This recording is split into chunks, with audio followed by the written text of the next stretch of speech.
Salve, salve, galerinha, salve, salve meu povo. Aqui é o professor Paulo Teles para o canal Mais História com Paulo Teles, um canal dedicado à resolução de questões de vestibulares, tá?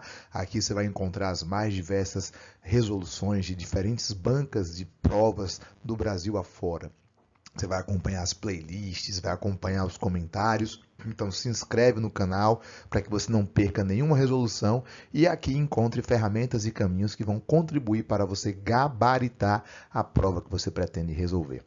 Na oportunidade de hoje, nós vamos resolver as questões da prova Strix da Universidade Tiradentes, que está quentinha, quentinha, acabou de sair do forno, foi feita agora no último domingo, dia 22 de outubro de 2023, e nós estamos aqui no dia 23 de outubro já para resolvê-la. E como era de se esperar, a prova da Strix mantém a sua estrutura, né? As primeiras questões são sempre relacionadas à história do capitalismo, ao processo de implementação da modernidade, né? Transição do feudalismo para o capitalismo, pensamento liberal, e tem questões a respeito da história do Brasil, né? Então, geralmente ele coloca a primeira questão sobre a história do pensamento liberal, né, a implementação do capitalismo, a segunda questão sobre o Brasil, a história política do Brasil, a implantação do Estado Nacional, e depois sobre o Estado moderno brasileiro. Nesse vestibular, ele colocou duas questões sobre o capitalismo e condensou a história política do Brasil praticamente toda em uma única questão, que foi a questão de número 37. Então, vamos dar uma olhada nessa questão. Ele coloca aqui uma charge, né? Manifestações, governo municipal, estadual, federal, né? Bom, vamos analisar se essa charge vai ser útil para a prova ou se ela está aí apenas de enfeite.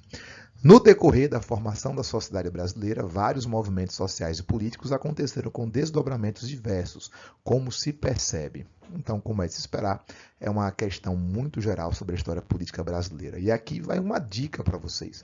A história política brasileira tem duas grandes características. A primeira é que ela é uma história pendular, que transita entre descentralização e centralização. Acompanhe comigo. Capitanias hereditárias, descentralização, na verdade, descentralização política. E deu muito ruim, né, cara? Politicamente falando, economicamente falando, foi um fracasso. Tá? Apesar de ter dado início ao povoamento, economicamente falando, apenas duas capitanias prosperaram. A partir daí, nós temos esforços para a centralização, com os governos gerais. No século XVIII, a implementação dos vice-reinos. No século XIX, a elevação do Brasil à categoria de Reino Unido. E aí chegamos à independência, cujo ápice de centralização se dá com a Constituição de 1824.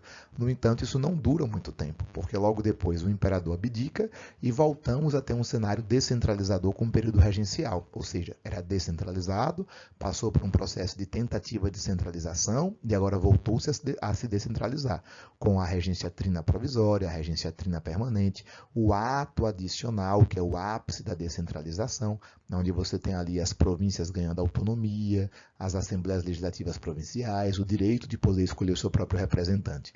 Também dá muito ruim e começam os esforços para a centralização, com a regência una de Feijó, né? A regência una de Araújo Lima e, é claro, a lei interpretativa do ato adicional, que anula o ato adicional junto com a criação do IHGB. No primeiro momento do período regencial, avanço liberal, característica descentralizadora. No segundo momento do período regencial, regresso conservador, característica centralizadora. Só que esse ímpeto centralizador ele não para aí. Ele continua com o golpe da maioridade, aí nós temos o parlamentarismo às avessas, nós vamos ter o Ministério da Conciliação e aí estabiliza, segundo o reinado, centraliza, né? Ou pelo menos consegue uma mínima centralidade. Só que não dura muito tempo porque o segundo reinado acaba. E aí vem o período republicano, a República Velha, que é descentralizada, coronelismo, política dos governadores, dá muito ruim também. E aí o que acontece? Era Vargas, ímpeto centralizador, cujo ápice é o Estado Novo, com a aprovação da Polaca, né, a Constituição de 37, que também não dura muito tempo. Vargas cai, chegamos na República Liberal de 46 a 64, que é uma república federalista, ou seja, tem um caráter descentralizador. Só que também vai acabar, né, sendo derrubada por um ímpeto centralizador do processo da ditadura militar, ditadura civil-militar, onde se implementa um governo autoritário com a Constituição de 67 e o próprio ato institucional número 5. E também acontece o quê? Voltamos à descentralização com a República Nova, no processo de redemocratização, que devolve o caráter federativo ao país. Bom, eu espero que o próximo passo não seja uma ditadura, né? Mas enfim, é só uma característica da política brasileira. A segunda característica é que todas as transformações sociais e econômicas antecedem mudanças políticas. E essas mudanças políticas são aceleradas por guerras que vão ser, né, obviamente, consagradas. As mudanças políticas vão ser consagradas com uma Constituição. Por exemplo, as guerras napoleônicas aceleraram as transformações sociais e econômicas que foram promovidas pela família real no Brasil, com a abertura dos portos, que culminou na independência, a Constituição de 22. Depois você vai ter as transformações sociais e econômicas advindas com o café, que vão ser aceleradas com a Guerra do Paraguai, que vai culminar na queda do Segundo Reinado, proclamação da República, Constituição de 1891. Depois você vai ter as transformações sociais e econômicas da República Velha, aceleradas pela Primeira Guerra Mundial, que provocará a queda da República Velha e a vinda da Era Vargas. E aí você vai ter as transformações sociais e econômicas da Era Vargas, aceleradas pela Segunda Guerra Mundial, que vão resultar na queda do Getúlio Vargas. E aí segue, né? Por exemplo, durante o populismo você vai ter a Guerra Fria, durante a ditadura militar você vai ter a Guerra do Yom Kippur, que vai acelerar transformações sociais e econômicas e vão culminar em mudanças políticas consagradas por Constituição.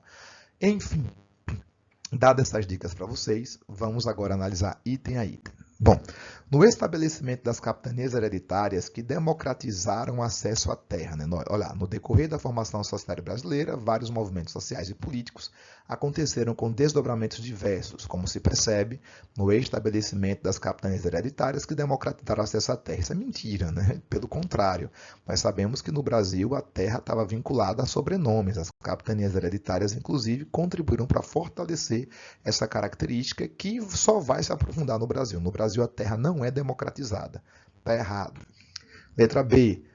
Na ampliação da participação política com a Constituição Imperial. Mentira! A Constituição Imperial de 24, ela favorecia o poder desse rapaz aqui, Dom Pedro I.